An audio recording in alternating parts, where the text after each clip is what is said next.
Assalamu alaikum, everybody. Today is kind of an impromptu little talk, and it's motivated by Facebook actually.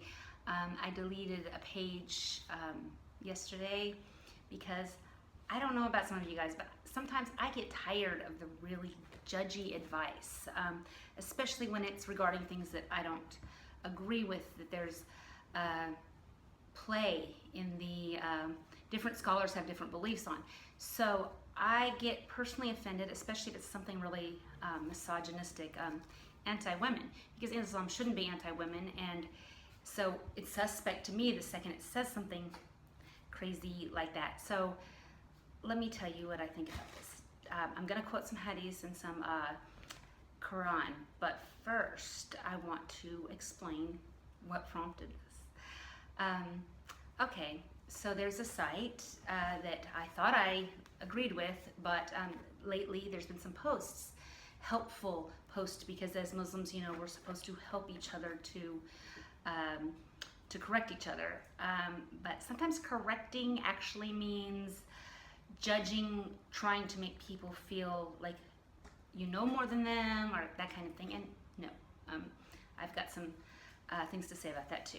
So, okay, going back to a few months, I visited my family in America, and my sister asked me about hijab. And my sister says, well, I heard that the reason you wear hijab is because men can't control themselves, and you have to do this because men can't be expected to control themselves if they see you. I was highly offended at this, and I thought about it. I told her maybe in some politically motivated countries, some certain types of Muslims might say something like that to further their political agenda, but this is nothing. This is, to me, very anti-Islam, because Islam is supposed to be about equality. And so anyway, so I was horribly offended that she said this, and thought, where does she get this idea? It's these anti-Muslim groups. They're the ones that are saying things like this. And then I go online 2 days ago, and a women in Islam group posts a post that says, I don't wear makeup and I cover because I don't want to tempt men, or it's not fair of me to tempt men, or something to that effect. And back to my sister. Okay, men are not animals, they're human beings. You do not, if you are wearing a hijab because you feel like men can't control themselves and be irresistibly drawn to you, if you're worried about tempting other people, Allah does not judge us on other people's thoughts. He judges us on our thoughts, our actions. Okay? If you are wearing clothes, for instance, you're not wearing the hijab, you're wearing short sleeves, whatever. You're wearing it because it's comfortable. You wear makeup because it's day-to-day, people wear makeup, looks presentable. You like the way you look with makeup, maybe.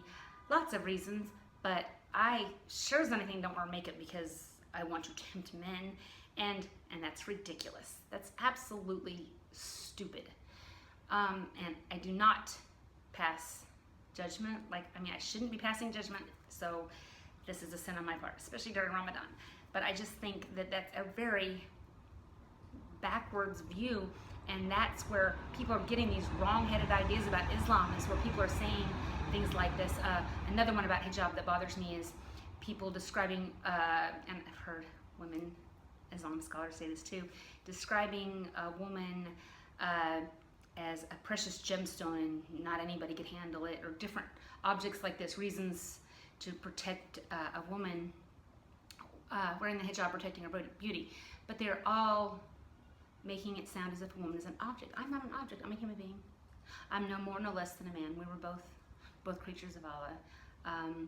To imply that a woman is a thing by saying she's a precious jewel that can't be touched makes me sick. It just makes me sick. That's ridiculous. I don't know who started that. Certainly it wasn't Muhammad, peace be upon him, because his wives would got him over that one, because they were some feisty women. That's what I have to say about that. So that's not the point of this thing. I'm sorry I got off track. I just wanted you to know where I'm coming from. So, helpful advice versus what are we supposed to do versus what actually people do. Okay, first of all, a hadith that I was given, that's a pretty strong one, says, "O you group of people that believe with your tongues, will not with your hearts. Do not abuse the Muslims, nor seek their faults. For indeed, he who seeks after other people's faults, Allah will seek after his faults." In other words, don't judge. Allah will judge you by who you judge. So, and there's also, I've only got a piece of it here, but from Surah Al-Asr, except those who believe and have done righteous good deeds and advised each other to truth and advised each other to patience. Basically, that only those who not only do good but also help others to do good will go to Jannah, heaven. And this is true. Now, that is when your motives are pure. You see a new Muslim and they ask you, am I doing this right? And they're asking you questions, or they seem like they need help. But that's not usually, especially online, in this modern age of technology, we like to be, I think the British word is snarky. We like to be snarky about it. So, okay, I was looking online for different articles involving this, and this one really struck me as good. So this particular author says, when should you not correct other Muslims? Okay, number one, legitimate opinion issues that differ among scholars, or issues that you do not have full personal understanding. In other words, even hijab is different, right? Some places people are fully covered except for their eyes. Some people are covered like this. Some places people don't even cover to pray. So those are issues that are for the scholars. That's not an issue for you to politely not correct people online. Okay, number two, using harshness. Blaring it on Facebook and telling people. I just saw one yesterday from a different group that basically telling me I will go to hell for plucking my eyebrows. I don't feel that plucking my eyebrows has anything to do with anything. I'm sorry, it's not a matter of modesty. I know that there's some hadiths from Muhammad, peace be upon him. I do know that about that, but I also believe that he was advising people of his time too, and even then the hadith is a little bit of a strange one anyways. It's not even, that goes back to the first one, legit difference of opinion. So why are you telling me I'm going to hell over not having a unibrow? Really? That's the worst thing? Okay, so 3, assuming that the person is inferior in knowledge or piety to you.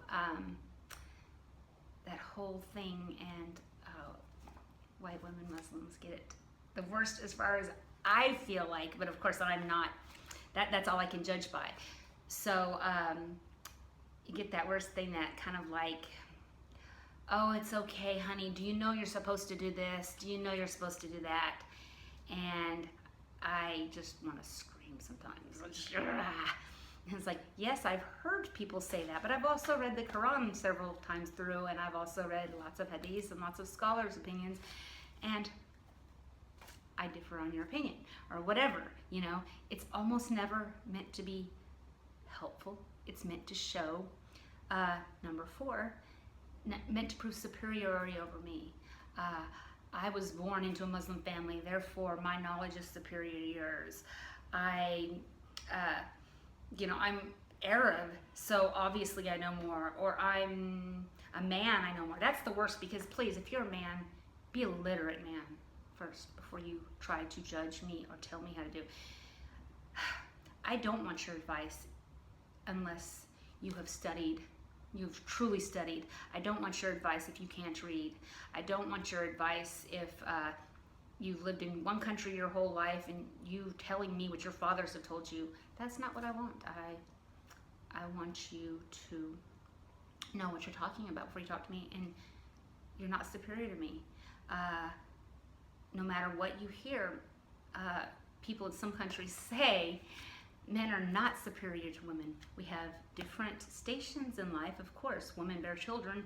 If men bore children, we would have died out a long time ago, that's for sure. Women have, and of course these are just generalizations, but women are generally more compassionate. So men and women have different qualities that they tend to be good at, but they're not, and women are definitely not inferior. And women, in this day and age,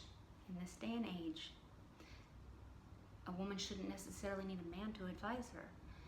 A woman may need an intellectual or a scholar, but that doesn't mean she needs some illiterate jerk in another country posting pictures of women and telling me how to dress. That's horribly offensive. So, okay, this is my point of view, and I am not trying to be like, shake up the world. I'm not. I'm just telling you how I feel, because I am a Muslim and a woman and a feminist, and I don't want to scare off other converts when they start getting the same social media as me. People looking at social media and going, oh my gosh, now what if another, and I'm sure they did, what if a new convert was this thing saying basically that men can't be expected to control themselves, and that's why you wear a hijab. If you had given that to me and I believed that, my first month of Islam before I started reading, if you had told me that, I don't know that I would have continued to study Islam, because that's crazy. That's just crazy. I wear my hijab. I've discussed this with you, why and when I wear my hijab. And trust me, it is not because I might or might not tempt a man.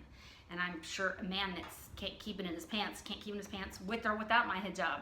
That is not my problem. So, what the main thing I was trying to discuss, just using this example because this is what started it, is that if you correct somebody, you correct them for goodness reasons and from knowledge. You do not correct somebody because you know more than them, or you think they know less than you, or over something that's a legitimate scholar issue, and you do not correct them publicly or harshly. Those are not Muslim ways of doing things. Matter of fact, I don't have it with me because I wasn't intending on saying this, but it over and over, they've stated that Muhammad, peace be upon him, has said don't correct people publicly, okay? So if it is an issue and there's somebody who you feel like you should correct, not some stranger online that you know nothing about, then that should be in private.